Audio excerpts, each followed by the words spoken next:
Você já deve ter ouvido alguém dizer "reconheci só pela voz".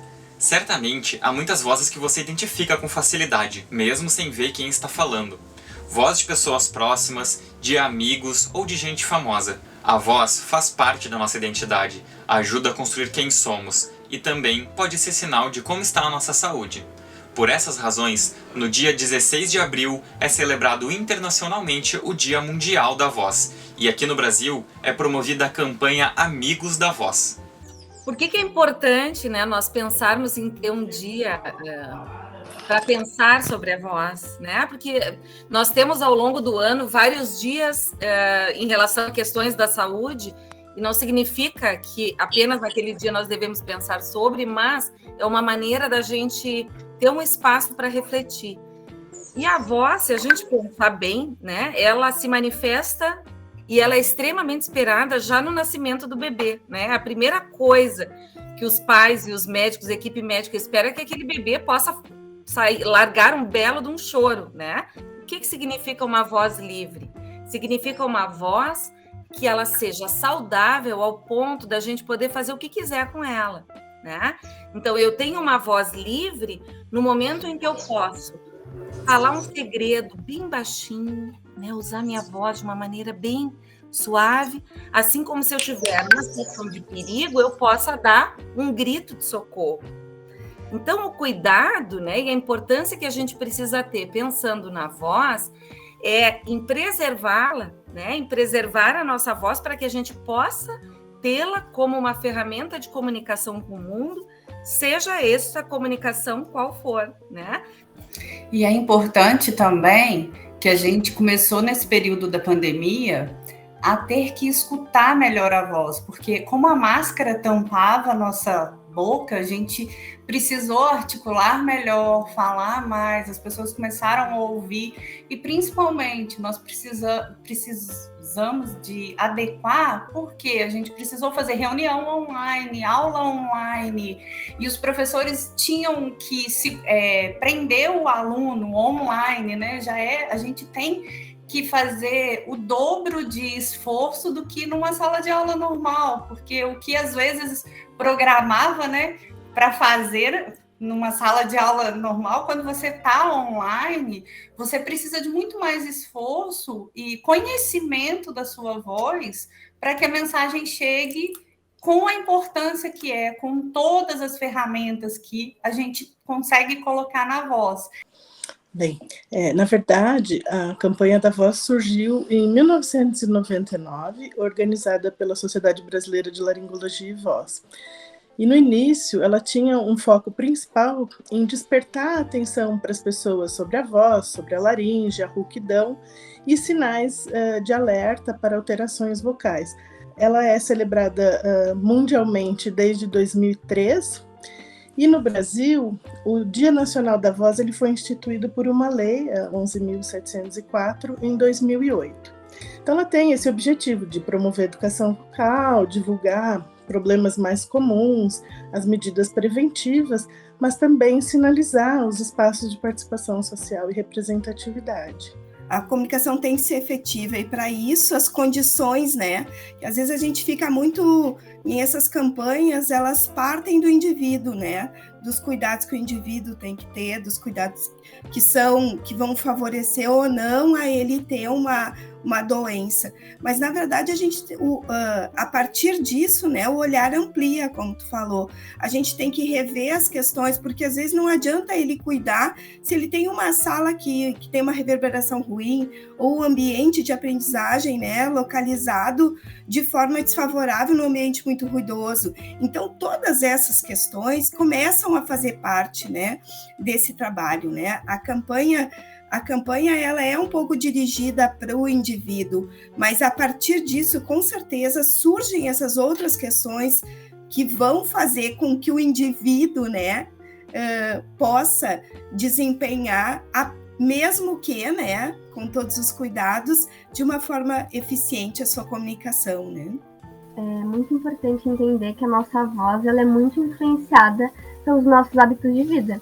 Então, ficar atento com o meu dia a dia, que tipo de alimento eu como, hidratar bem a voz, porque a hidratação é sistêmica, então afeta ali a maneira como a voz vai ser produzida.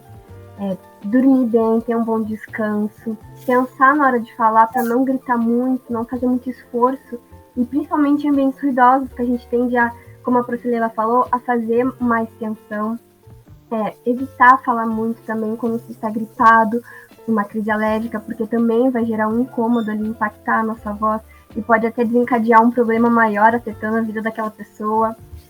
E para profissionais, então, pessoas que usam a voz de maneira profissional, tentar ter um acompanhamento com um profissional fonoaudiólogo, porque ele que vai ficar ali de olho e realizar as orientações necessárias para aquela pessoa, para aquela voz, de maneira mais individualizada, e também um profissional otorrino, pois ele, juntamente com o profissional fonoaudiólogo, irá auxiliar ali nas questões terapêuticas, ele irá realizar exames de como está aquelas estruturas ali envolvidas na fonação. É importante pensar também que cuidar da voz começa muito antes de sentir a dor, né? Quando eu sinto a dor, é porque o problema ali já está instaurado. Esses cuidados no dia a dia são importantes para evitar justamente de vir um problema maior. Então, evitar desconforto, justamente pensar nessas coisas. Como eu cuido da minha voz? Como eu uso a minha voz? Como eu posso, talvez, melhorar a minha voz para que eu não tenha um problema lá na frente? E talvez mais difícil de ser conduzido, de ser revertido. E eu acho que é importante a gente tomar cuidado com a automedicação em momentos, né, que a gente tá com a voz mais resfriada ou com algum desconforto ou com algum problema, porque muitas pessoas tendem a usar spray, pastilha para melhorar, e eles podem melhorar momentaneamente, só para você conseguir resolver ali a sua fala e tal, mas no final ele vai forçar mais, ele vai irritar mais. Então, assim, alguns cuidados, algumas dicas, né, que a maioria das pessoas tende a fazer, né, usa um spray, toma essa pastilha, no final isso pode ser irritado. Então, a campanha vem para alertar principalmente o que tem que ser feito, né, real, desmistificar esses mitos aí que a maioria das pessoas gosta de estar passando para uma falsa melhora, né? Então, nós temos um ambulatório de voz em que os alunos de graduação passam, né, a fazer estágios atendendo pessoas que nos demandam, e para que a sua formação seja, né, proporcionada para que eles possam, né, quando se formarem, atender os pacientes, né, que virão em outros ambientes de saúde. Então, nesse ambulatório, o agendamento é feito por um e-mail, vozurgs@gmail.com, né, e a pessoa descreve o motivo da sua necessidade de encaminhamento e deixa um telefone de contato, e nós atendemos a população de 0 a 100 e alguma coisa, né? Nós tínhamos parte do nosso estágio acontecendo dentro da rádio da TV da URGS, né, com os servidores da rádio e os estudantes da TV também, trabalhando a questão da expressividade, e desenvolvemos uma ação dentro da Escola de Desenvolvimento da URGS, da EDURGS, de formação de docente, né?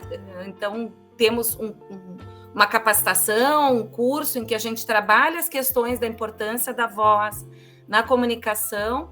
E agora vamos iniciar uma atividade também com os gestores, né, para poder melhorar a assertividade da comunicação e da voz dos gestores com as suas equipes. O Colégio de Aplicação tem uma fonoaudióloga que realiza ações de fonoaudiologia escolar como um todo, mas também ações voltadas, então, para a saúde vocal do professor e dos alunos, que é uma maneira de agirem como multiplicadores dessas informações, né, que levam para os seus espaços coletivos.